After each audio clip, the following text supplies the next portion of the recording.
The alley reeked of rotting garbage and desperation. Han Tae-min adjusted his Rolex, irritation flickering across his sharp features as he headed toward his black Mercedes. The November wind cut through downtown Atlanta, carrying the distant sound of traffic from Peachtree Street. He'd just finalized a deal that would expand his territory into Buckhead, another step in building his empire since leaving Busan 12 years ago. Then he heard it, a child's quiet sob, muffled but unmistakable. His hand moved instinctively to the gun beneath his tailored jacket. Tae-min had survived in America's underworld by trusting no one, by eliminating threats before they materialized. The alley behind his restaurant was supposed to be secure. He moved silently toward the sound, his fighter's body coiled and ready. What he found made him freeze. A little girl, no more than 6, knelt beside a woman who lay crumpled against the brick wall. The child's hair was styled in 2 small puffs, decorated with bright beads that caught the dim light. Her clothes hung loose on her tiny frame. She looked up at him with eyes full of terror and desperate hope. "Sir, please," her voice cracked. "Mommy can't walk." Tae-min's breath caught in his chest. The woman, her warm amber skin marred by bruises that made his jaw clench, tried to lift her head. Blood had dried at the corner of her mouth. Her legs were twisted at an angle that spoke of severe injury. "Run, Kaya," the woman whispered, her voice hoarse. Pain etched lines around her eyes, but she still tried to shield the child with her body. "Run, baby." The little girl, Kaya, didn't move. She clutched a ratty stuffed bunny to her chest and stared at Tae-min with a mixture of fear and defiance that reminded him achingly of his younger sister. "Please don't hurt us," Kaya said, her small voice steadier now. "We'll leave. Mommy just needs to rest first." Tae-min had killed men for far less than trespassing behind his establishment. He'd built his reputation on ruthlessness, on being the Korean who'd risen from dishwasher to crime lord in one of America's most competitive cities. Mercy was a luxury he'd abandoned the day he'd watched his father beaten to death for owing money to the wrong people back in Busan. But looking at this child, this brave, starving child protecting her broken mother, something fractured inside his carefully constructed armor. He crouched slowly, making himself less threatening. The tiger tattoo on his neck caught the light from the street lamp. "How long has she been like this?" Kaya's lower lip trembled. 3 days. He hurt her real bad. He? Tae-min's voice dropped to a dangerous register. "My daddy." The word came out with such bitter hatred that Tae-min's hands curled into fists. "He found us. Mommy tried to leave, but he... The woman, the mother, made a sound of protest. "Kaya, don't." She coughed, and Tae-min saw blood fleck her lips. Internal injuries. She needed a hospital hours ago. "When did you last eat?" he asked the child. Kaya looked down at her worn sneakers. "Yesterday morning. A lady gave us half a sandwich. 2 days." This child hadn't eaten in 2 days while her mother lay dying in his alley. Tae-min stood and pulled out his phone. His driver answered on the first ring. "Bring the car to the back entrance. Now." He switched to Korean, his native tongue flowing easier in moments of stress. "And call Dr. Park. Tell him I need him at my penthouse immediately. It's urgent." He ended the call and looked at Kaya. "I'm going to carry your mother to my car. We're going somewhere safe where a doctor can help her." "No hospitals," the woman gasped. She tried to sit up and failed, collapsing back with a cry of agony. He'll find us there. He has friends. Cops. Nurses. Please, just take Kaya. Leave me." "Mommy, no!" Kaya threw herself across her mother's chest, careful to avoid the worst of the bruises. Tae-min felt that crack in his armor widen. "I'm not leaving either of you." He moved toward them, and the woman flinched. The instinctive fear in her eyes, fear of him, a man, any man, made rage burn hot in his gut. "I won't hurt you. You have my word." "Your word?" Her laugh was bitter, painful. "I don't know you. My name is Han Tae-min. I own this restaurant and half of the business is on this street." He met her eyes directly, letting her see the truth there. "The man who hurt you, he's not connected to my organization." She shook her head weakly. "Small-time dealer. West Side boys." Tae-min knew the gang. Poorly organized, violent, disrespected by the serious players. "Then he's a dead man walking, but first we get you help." Before she could protest again, he bent and carefully slid his arms beneath her. She was light, too light, like her daughter. How long had they been struggling? The woman gasped as he lifted her, her body rigid with pain and fear. "I've got you," he said quietly in English, then repeated in Korean. "Gwen kan hayo." Wen chana yo. Though she wouldn't understand the words, perhaps his tone would convey what he meant. You're safe now. Kaya scrambled to her feet. Bunny clutched tight. Where are you taking us? Somewhere safe. Somewhere warm. Somewhere with food. He started walking toward the mouth of the alley where his Mercedes was already pulling up, his driver's eyes widening at the sight. The woman in his arms trembled. From cold, pain, or fear, he couldn't tell. Maybe all three. Up close, he could see the delicate bone structure of her face beneath the swelling, the intelligence in her brown eyes despite their pain-glazed appearance. She was beautiful, he realized with surprise. Beautiful and broken and brave enough to still be fighting. What's your name? He asked as his driver rushed to open the back door. Camille, she whispered. Camille Brooks. Camille. He tested the name, the American syllables feeling foreign on his tongue. I'm taking you to my home. My doctor will treat you there. No hospitals, no records. The man who did this won't find you. He settled her carefully across the back seat. Kaya climbed in beside her mother, taking Camille's hand in both of her small ones. The devotion between them was palpable, a bond that reminded Taemin of his own mother, who'd worked 3 jobs to feed him and his sister after his father's death. As the car pulled away from the alley, Taemin made a silent vow. This woman, this child, they were under his protection now, and anyone who threatened what was his would learn why the Korean underworld called him Horangi, the tiger. The man who'd beaten Camille Brooks had just signed his own death warrant. He just didn't know it yet. Sir? Kaya's small voice pulled him from his dark thoughts. She was looking at his neck, at the tiger tattoo that curved along his jawline. That's pretty. Does it mean something? Taemin's expression softened slightly. In my language, it means protector. It means I defend what's mine. Are we yours now? The question was so innocent, so hopeful. He met Camille's gaze in the rearview mirror. She was watching him with wary confusion, trying to understand why a stranger, a dangerous stranger if his reputation preceded him, would help them. He could see her fighting to stay conscious, to protect her daughter even now. Yes, he said simply. You're mine now. And as the words left his mouth, Han Taemin realized he meant them. Somewhere between finding them in that alley and feeling Camille's fragile weight in his arms, something fundamental had shifted in his carefully ordered world. He'd spent 12 years in America building an empire. Tonight, in a reeking alley behind his restaurant, he'd found something worth more than all of it. He'd found his redemption. Taemin's penthouse occupied the top floor of a luxury building in Buckhead, with floor-to-ceiling windows overlooking Atlanta's glittering skyline. Camille barely registered the opulence as he carried her through the entrance.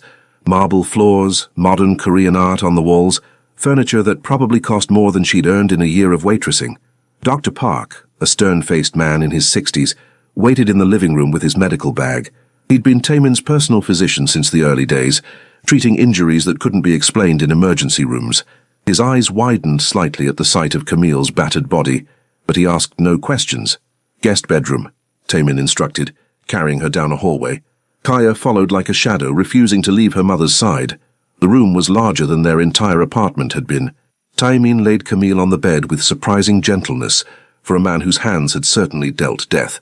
She bit back a scream as her injured legs made contact with the mattress. Kaya, Taemin said, his accented English careful and measured. The kitchen is down the hall. My housekeeper, Mrs. Chen, is there. Tell her I said to feed you. Anything you want. Kaya looked at her mother, torn. Camille managed a weak smile. Go eat, baby. I'm okay. The child hesitated. Then hunger won. She disappeared down the hallway, Bunny dragging behind her. Dr. Park approached the bed and Camille instinctively recoiled. Taemin moved into her line of sight. He won't hurt you. He's going to help, but I need to know. Can I stay? Or would you prefer I leave? The question surprised her. Most men didn't ask. Marcus certainly never had. She studied Taemin's face, sharp cheekbones, intense dark eyes, that striking tattoo that curved along his neck. He looked dangerous, undeniably so. But he'd carried her with careful hands, and something in his steady gaze made her trust him, despite every instinct screaming that trusting men led to broken bones and broken spirits. Stay, she whispered. Please. Relief flickered across his features. He positioned himself where she could see him, hands clasped loosely, posture non-threatening. Tell him what happened. Everything. He needs to know to treat you properly. The examination was painful and humiliating. 3 cracked ribs, Severe bruising to her kidneys and liver. Her left leg fractured in 2 places, right leg badly sprained, cuts and contusions covering most of her body. Dr. Park's expression grew darker with each discovery. She needs to be in a hospital, he said in Korean to Tae-min.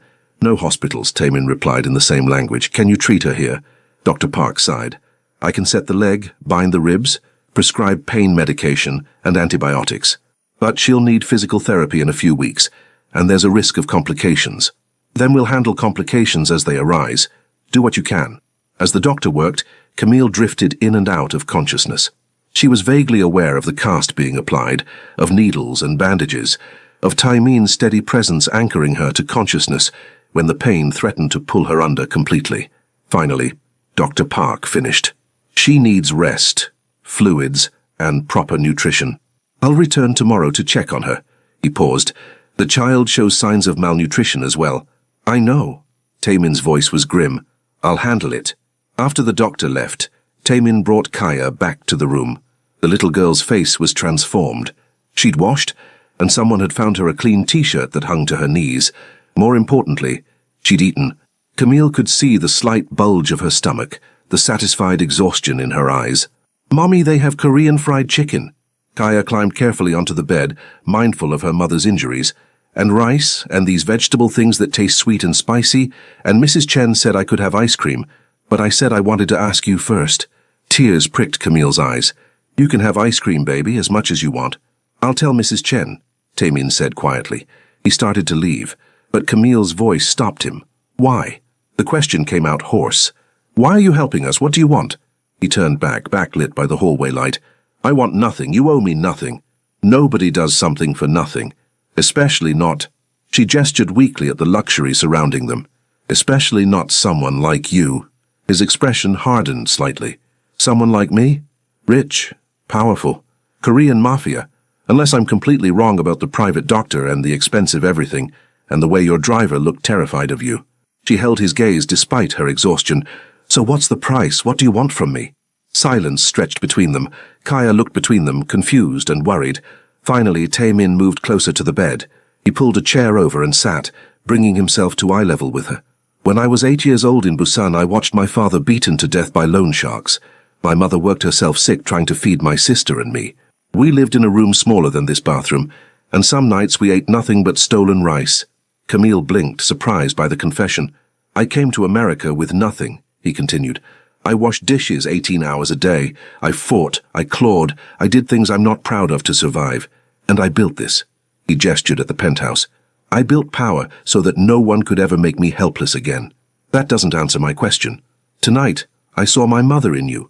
I saw my sister in Kaya. I saw people who needed help. And for once, for the first time in a very long time, I had the power to give it. His dark eyes met hers with unsettling intensity. That's what I want, Camille Brooks. I want to use my power for something other than destruction. I want to prove I'm not the monster everyone believes I am. You're using us for redemption? She didn't know whether to be angry or sad. No. He leaned forward slightly. I'm offering you safety, medical care, food for your daughter, and protection from the man who hurt you. In return, I ask only that you let me help. No strings, no debt. When you're healed, you can walk away and never see me again. And if I want to leave now, then my driver will take you wherever you want to go. He stood. But consider this. It's November in Atlanta. Where will you sleep tonight? How will you feed Kaya tomorrow? And when Marcus finds you again, because men like him always find women like you, who will stop him from finishing what he started? The brutal truth of his words hit her like a physical blow. Camille looked at Kaya, who'd fallen asleep against her side, finally safe and fed and warm. Her beautiful, brave daughter, who'd gone hungry to give her mother the larger portion, who'd tried to drag her mother to safety, despite weighing barely 50 pounds herself. She couldn't protect Kaya. Not anymore. Not alone. 2 weeks, she said finally. Let us stay 2 weeks while I heal. Then we'll figure something out. Tae-min's expression softened. Take all the time you need. As he reached the door, Camille's voice stopped him again. Thank you for carrying us out of that alley. For seeing us. He looked back, and for just a moment, his carefully controlled mask slipped. She saw loneliness there and regret, and a desperate need to be something other than what the world had made him. Get some rest, Camille. You're safe now. I promise. After he left, Camille stared at the ceiling, her daughter's soft breathing beside her. She didn't trust him, couldn't afford to trust any man after Marcus. But she was alive, Kaya was fed, and for the first time in 3 days she wasn't drowning in terror. Maybe redemption was something they both needed. Maybe they'd find it together. The next week passed in a blur of healing and adjustment. True to his word, Taimin asked for nothing. Dr. Park visited daily, monitoring Camille's progress with professional precision. Mrs. Chen, the housekeeper, fed them meals that made Kaya's eyes widen with delight. Korean stews, perfectly steamed rice, marinated meats, and American comfort food when homesickness struck. Camille remained wary, waiting for the other shoe to drop. But Taimin maintained careful distance. He left for his business early each morning and returned late each evening. When he was home, he was unfailingly polite, asking about her pain levels and Kaya's needs, but never pushing for more. It was Kaya who bridged the gap between them. The little girl was fascinated by Taimin. She'd creep out of the bedroom to watch him work at his dining table, studying him with those big brown eyes. Eventually, curiosity overcame shyness. "Mr. Taimin, what does your tattoo mean?" He'd looked up from his laptop, surprised to find her standing by his chair. "Horangi, it means tiger, a protector in Korean culture. Like the tiger in my storybook, the one who guards the village?" "Exactly like that." "Can I touch it?" Camille, listening from the bedroom doorway, tensed, but Taimin simply tilted his head, offering access. Kaya's small fingers traced the dark lines of the tiger with wonder. "It's beautiful," she breathed. "Does it hurt?" "Not anymore. The pain faded a long time ago. Like Mommy's pain will fade."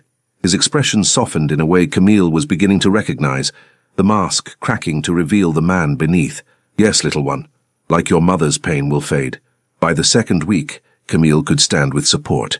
Physical therapy was agony, but she pushed through it, determined not to be helpless.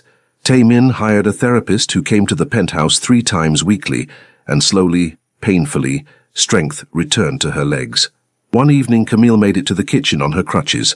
Pride surged through her at the accomplishment, quickly followed by frustration at how far she still had to go. She found Taimin cooking.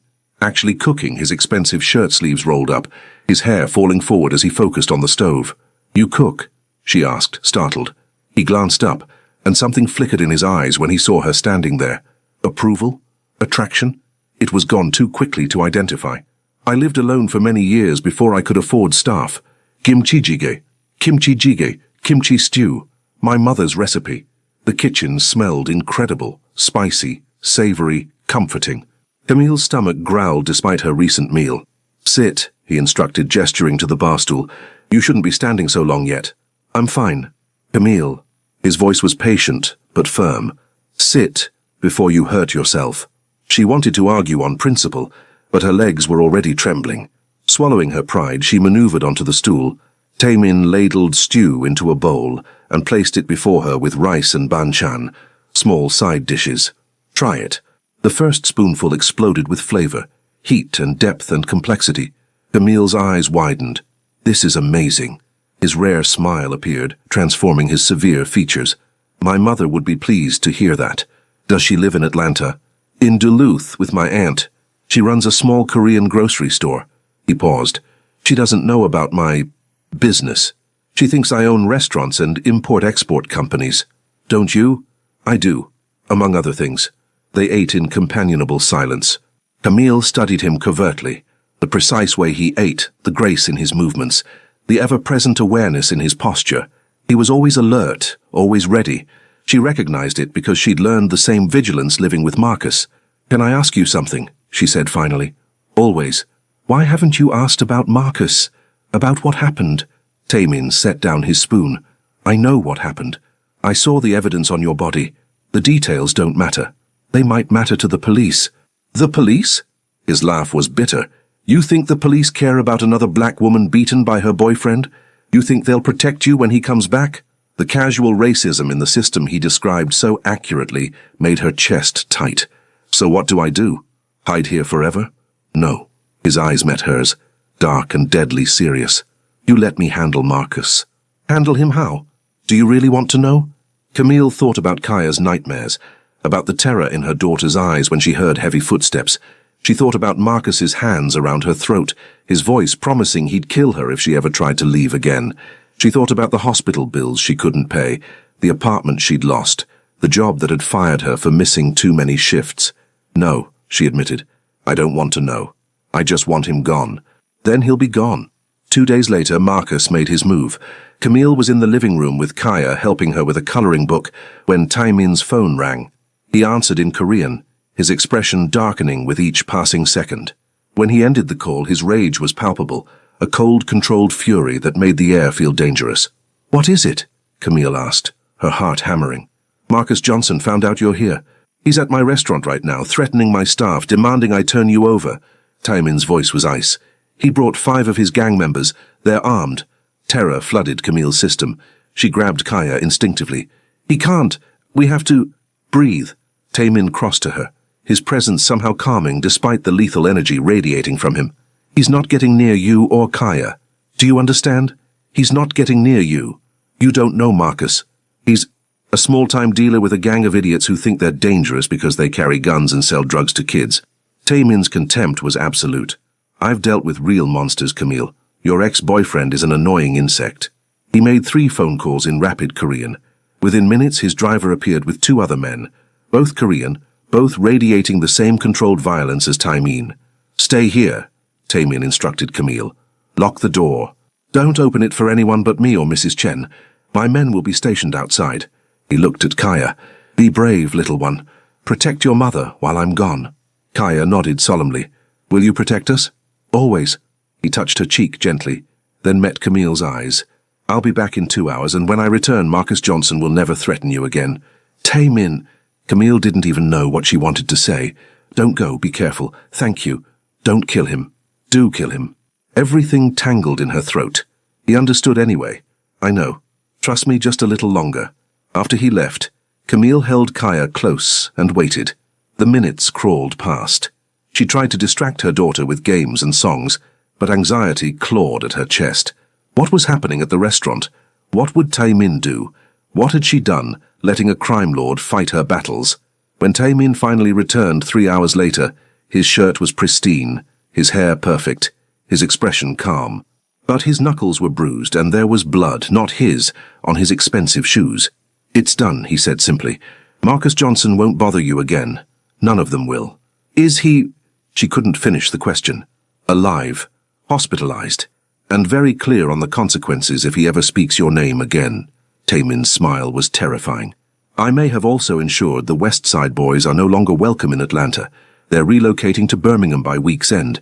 Camille should have been horrified, should have been disgusted by the violence implied in his words.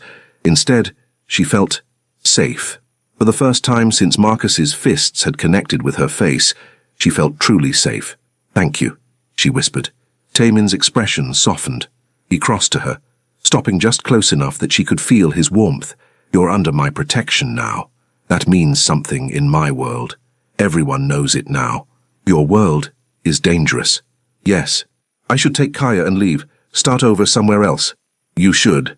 He reached out slowly, giving her time to pull away, and tucked a curl behind her ear. The gesture was intimate, gentle. But I hope you don't. Their eyes met, and Camille felt the shift, the moment when protection became something more complicated, more dangerous in an entirely different way. Why? Her voice came out breathless. Because I look forward to coming home now, he admitted. Because Kaya makes me laugh. Because you make me want to be the man my mother raised instead of the monster this city created. His thumb brushed her cheekbone. Because somewhere between carrying you out of that alley and teaching your daughter Korean words, you both became important to me. Camille's breath caught. Tae-min, I'm not asking for anything, he interrupted. I'm just telling you the truth. Stay or go. The choice is yours. But know that if you stay, it's not charity anymore. It's because I want you here. Before she could respond, Kaya appeared in the doorway, rubbing her eyes. Is the bad man gone? Yes, little one, Tae-min said, his voice infinitely gentle. The bad man is gone forever. Kaya ran to him, wrapping her thin arms around his legs. Thank you, Mr. Tiger. Over Kaya's head, Camille met Tae-min's gaze. Something passed between them. Understanding, possibility, the beginning of something neither of them had planned, but both desperately needed. Maybe redemption wasn't just about being saved. Maybe it was about saving each other. 3 weeks after the confrontation with Marcus, Camille stood in Tae-min's penthouse kitchen without crutches. Her legs still ached, But she could walk, could move, could reclaim her independence. It felt like a miracle. She'd also made a decision. "I want to work," she told Taemin over breakfast. Kaya was in the living room, watching cartoons in Korean that she was slowly beginning to understand. He looked up from his coffee. "Work? I can't just stay here doing nothing.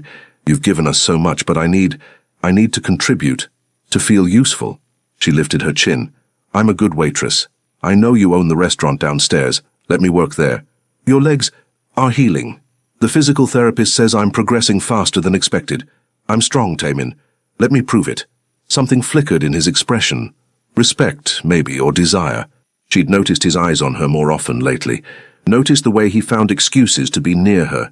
Noticed the careful control he maintained around her, as if afraid one wrong move would shatter the fragile trust between them. She'd noticed because she was doing the same thing. "The evening shift only," he said finally.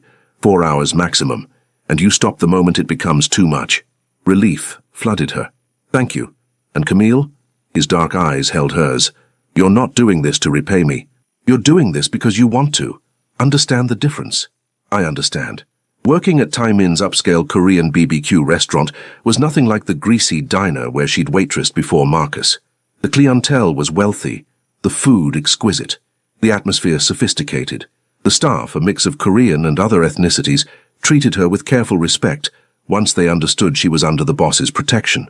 She discovered she liked it, liked the precision of balancing multiple tables, liked learning about Korean cuisine, liked the satisfying exhaustion of honest work. Mrs. Chen watched Kaya in the penthouse during Camille's shifts, and knowing her daughter was safe and happy made the ache in her legs bearable. Taemin often came to the restaurant during her shifts. He'd sit at the bar, ostensibly reviewing paperwork, but she felt his gaze tracking her movements. Protective, possessive, heated. The awareness between them grew impossible to ignore. One evening, a regular customer, a handsome lawyer named David, asked for her number. He was polite, charming, clearly interested. Before Camille could respond, she felt Taemin's presence behind her like a physical force. "Is there a problem?" Taemin's voice was silk over steel. David's eyes widened, recognizing danger. "No, sir, no problem. Just complimenting the service." "My waitress is exceptional," Taemin agreed, his hand coming to rest on Camille's lower back. The touch burned through her uniform. "She's also unavailable. I trust that's clear?" "Crystal clear, Mr. Han." David left a generous tip and hurried out. Camille spun to face Taemin, torn between anger and something else entirely. "I can handle unwanted attention myself." "I know you can." His hand remained on her back, his body close enough that she could smell his cologne, something expensive and subtly spiced. "That doesn't mean you should have to." "And if I wanted to give him my number?" Taemin's jaw clenched. "Did you?" "That's not the point." "Did you want to give him your number, Camille?" He stepped closer, crowding her against the bar. Not threatening, but overwhelming. "Did you want him to call you? Take you to dinner? Touch you?" Her breath caught. "No." "Then what do you want?" The question was low, intense, loaded with everything unspoken between them. "I want—" She couldn't finish, couldn't admit that she wanted his hands on her, wanted to explore the heat building between them, wanted to know if his control would crack if she pushed hard enough. She'd sworn after Marcus that she'd never let another man control her, never make herself vulnerable again. But this wasn't control. This was something entirely different. Something that terrified and thrilled her in equal measure. "You're scared," Taemin observed softly. His fingers traced her spine through her shirt. "Scared of what you feel. Scared I'll be like him. Aren't you?" The words came out sharp. "You hurt people, Taemin. You run a criminal empire. You sent a man to the hospital for touching what's yours. How are you different from Marcus?" Pain flashed across his features. He dropped his hand and stepped back, putting careful distance between them. "You're right, I am a violent man. I've done terrible things. The difference is that I would never raise my hand to you or Kaya. Never. But I understand if you can't see past what I am." He turned to leave and panic seized Camille's chest. "Wait." He paused, his back to her. "I didn't say I couldn't see past it. I said I was scared." She moved closer, her heart hammering. "There's a difference." Taemin turned slowly. "What are you saying?" "I'm saying that for 3 weeks you've been nothing but kind, patient, gentle with Kaya. You gave us safety when we had nothing. You protected us when we were vulnerable. You make me feel—" She struggled for words. "You make me feel seen, not as a victim or a charity case, but as a person, as a woman. Camille, I'm also saying that I'm terrified because the last time I trusted a man, he nearly killed me. Because you're dangerous in ways Marcus could never imagine. Because if I let myself care about you and you hurt me, I don't think I'd survive it. The confession hung between them, raw and vulnerable. Taemin closed the distance between them in 2 strides. His hands cupped her face with devastating gentleness. I would rather die than hurt you, do you understand? I would cut off my own hands before I raised them against you. How can I know that? You can't, not with certainty. Trust isn't logical, it's a leap of faith. His thumbs stroked her cheekbones. But I will spend every day proving I'm worth that leap. I'll be patient. I'll wait as long as you need. Camille's eyes burned with tears. What if I never stop being scared? Then I'll help you be brave. He pressed his forehead to hers, his breath mingling with hers. Gwen kanhayo, Gwen chanayo, he whispered. It's okay. We'll figure this out together. The Korean words wrapped around her like a promise. Camille's hands came up to grip his wrists, anchoring herself. Teach me, what does that mean? It means you're safe. It means everything will be okay. His lips brushed her forehead. It means I've got you. The almost kiss lingered between them, full of possibility and promise. Then Taemin stepped back, giving her space, proving once again that he would never push, never demand. Come on, he said quietly. Your shift is over. Let's go home. Home. The words settled into her chest with unexpected warmth. That night, after Kaya was asleep, Camille found Taemin on the balcony overlooking Atlanta's skyline. He'd removed his jacket, his white shirt unbuttoned at the collar, his sleeves rolled up. The city lights reflected in his dark eyes. Couldn't sleep? He asked without turning. Too much on my mind. She joined him at the railing, maintaining careful distance. Can I ask you something? Always. Why haven't you kissed me? His hands tightened on the railing. Because when I kiss you, I want you to have no doubts, no fear, no question that you want it as much as I do. He finally looked at her, and the heat in his gaze made her knees weak.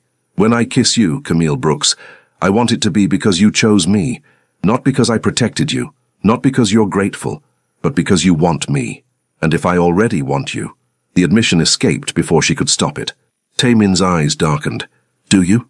I think I started wanting you the night you carried me out of that alley, she confessed. I think every day since I've been falling despite knowing I shouldn't, despite being terrified, despite everything. Camille, I'm not ready for more yet, she interrupted. But I needed you to know. I needed to be honest. Taemin reached out and took her hand, threading their fingers together. The simple touch felt monumental. I can wait. I've waited my whole life for something real. I can wait until you're ready. They stood in comfortable silence, hands joined, looking out over the city. And Camille realized that somewhere between fear and trust, between protection and partnership, she'd found something she never thought she'd have again. She'd found hope. The attack came on a Thursday evening, 6 weeks after Taemin had found them in the alley. Camille was walking Kaya home from school, a private academy Taemin had enrolled her in. When the van pulled up, 3 men emerged, and Camille's blood turned to ice when she recognized the West Side Boys' colors. Marcus sends his regards, the leader said, reaching for Kaya. Camille threw herself between them, her partially healed legs screaming in protest. Don't you touch her. Mommy, Kaya screamed, clutching her mother's waist. The man backhanded Camille, sending her sprawling. Pain exploded across her face, but she forced herself up, refusing to let them take her daughter. Blood filled her mouth. The boss said, bring the kid, one of the others said. Leverage to get the Korean to back off. Terror like she'd never known flooded Camille's system. They were going to take Kaya, use her to hurt Taemin, her baby, her everything. No! She launched herself at them with desperate strength, clawing, biting, fighting with everything she had. A blow to her stomach sent her to the ground, gasping. Through the haze of pain she saw them grab Kaya, saw her daughter reaching for her, heard her screaming, Mommy! Mommy! Then gunshots shattered the air. The men dropped, not dead but wounded, screaming. Taemin's security team emerged from seemingly nowhere. They'd been tailing Camille and Kaya at a distance, as they did every day without her knowing. But it was Taemin himself who arrived seconds later, his car screeching to a halt. He took in the scene with one sweep. Camille bleeding on the ground, Kaya sobbing, his men securing the attackers. The rage that transformed his features was terrifying. This wasn't the controlled, cold violence she'd seen before. This was primal fury, barely leashed. He went to Kaya first, scooping her up. You're safe, little one. I've got you. Then to Camille, helping her stand with infinite gentleness despite the murder in his eyes. Are you hurt badly? I'm okay. They were going to take her, I know. He pulled out his phone, made one call in clipped Korean. This ends tonight. At the penthouse, after Dr. Park had examined them both and declared their injuries minor, after Kaya had finally cried herself to sleep clutching her bunny, Camille found Taemin in his office. He was on the phone speaking rapid Korean, his free hand clenched into a fist. When he saw her, he ended the call immediately. You should be resting. So should you. She closed the door behind her. What are you planning? What I should have done the first time, complete elimination? His voice was flat, deadly. Marcus ordered this. Even from his hospital bed he's orchestrating attacks. He'll never stop until you're dead, and Kaya is leverage. So you're going to kill him? Yes. No hesitation. Him and everyone connected to this. The West Side Boys will cease to exist by morning. Camille should have been horrified. Should have protested. Should have clung to some moral high ground. Instead, she thought of Kaya's terrified screams, of rough hands grabbing her baby, of a world where Marcus continued to exist as a threat. Good, she said simply. Taemin's eyebrows rose. Good? He tried to take my daughter. He sent men to kidnap a 6-year-old child. Her voice shook with rage. So yes. Good. End it. He studied her for a long moment. You understand what you're saying, what you're condoning. I understand that there are monsters in this world, and sometimes the only way to stop them is with bigger monsters. She moved closer to him. I understand that you're my monster, Taemin. Mine and Kaya's, and I trust you to do what needs to be done.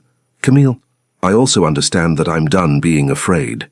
She stood directly before him now, close enough to feel his heat. I'm done letting Marcus control my life from afar. I'm done pretending I don't feel what I feel for you. His breath caught. What do you feel? Everything I shouldn't. Everything I swore I'd never feel again.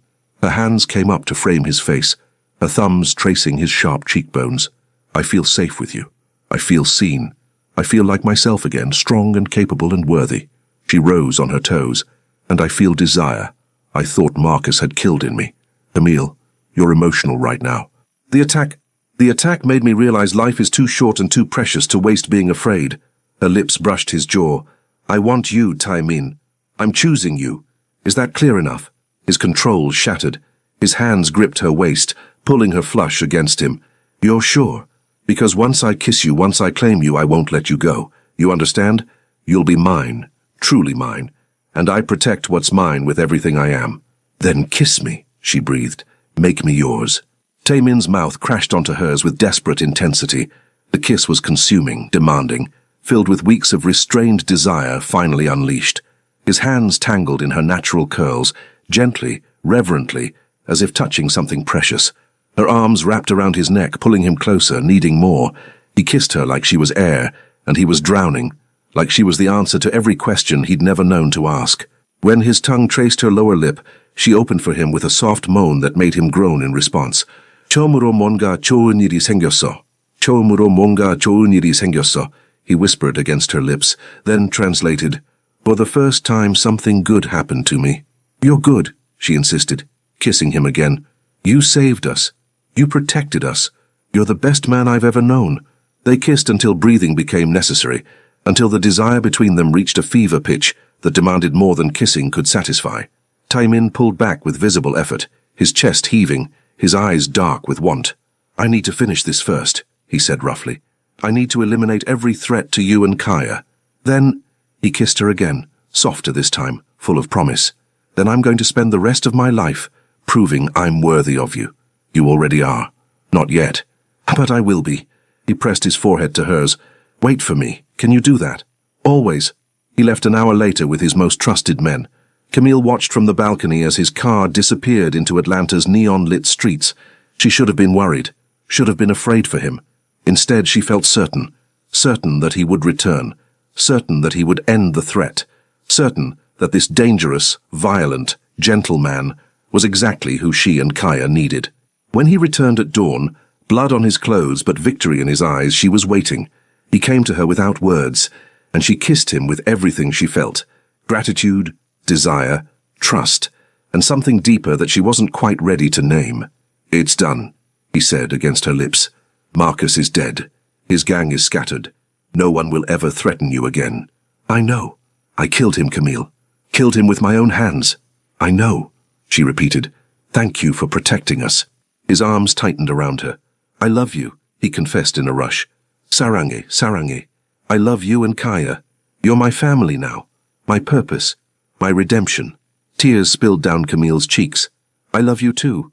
I think I've loved you since you carried me out of that alley and promised I was safe. They stood wrapped in each other as the sun rose over Atlanta. Two broken people who'd found wholeness in each other. Two survivors who'd become each other's salvation. Outside Kaya's room, they found the little girl awake, sitting up in bed.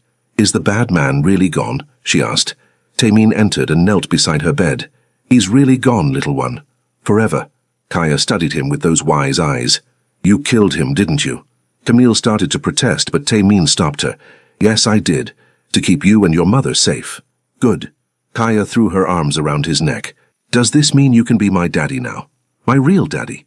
Taemin's eyes met Camille's over Kaya's head, asking permission. Camille nodded, smiling through tears. Yes, he said hoarsely. If you'll have me, I'd be honored to be your daddy. I'll have you, Kaya declared. Then, with the blunt honesty of children, and you have to marry Mommy so we can be a real family. Taemin laughed, actual laughter, free and genuine. Is that so? Yes. Kaya nodded seriously. That's how families work. He looked at Camille, and everything he felt blazed in his dark eyes. What do you think, Camille Brooks? Should we be a real family? 6 weeks ago, she would have said it was too fast, too dangerous, too impossible. 6 weeks ago, she'd been broken and afraid and convinced she'd never trust again. But 6 weeks ago, she hadn't known that redemption could come in the form of a Korean Mafia boss with gentle hands and a tiger tattoo. She hadn't known that love could grow from protection, that trust could be rebuilt from ashes, that family could be chosen instead of blood. Yes, she said simply. Let's be a family. The restaurant was closed for a private celebration, Kaya's 8th birthday. The space was decorated with balloons and streamers, filled with laughter and Korean pop music. Kaya ran between tables, her hair beautifully braided by her father. Taemin had learned, though it had taken months of YouTube tutorials, wearing a hanbok that Taemin's mother had made specially for her. Camille stood behind the bar, 7 months pregnant with Taemin's child, watching her daughter with joy. Their daughter, because Taemin had officially adopted Kaya 6 months ago, right after he and Camille married in a small ceremony that blended Korean and Black American traditions. Hengbuke, Hengbuke. Taemin's arms wrapped around her from behind, his hands settling protectively on her swollen belly. His Korean question was followed by the English translation, Are you happy? Deliriously, she answered, leaning back into his warmth. Though your son is using my bladder as a soccer ball. My son has excellent aim. He'll make a fine businessman. Taemin kissed her neck, right where he knew she was most sensitive. Or maybe a chef, or a doctor. Whatever he wants. Whatever he wants, Camille agreed, turning in his arms. As long as he's as good a man as his father. I'm still working on being good. You're the best. She kissed him softly. You gave us everything. Safety, love, a family, a future. You're my hero, Han Taemin. No. His expression was tender, vulnerable in the way he only ever was with her and Kaya. You saved me, Camille. You and Kaya. You taught the monster how to be human again. Across the room, Kaya called out, Mommy, Daddy, come cut the cake. Grandma made it special. Taemin's mother waved from the kitchen, beaming.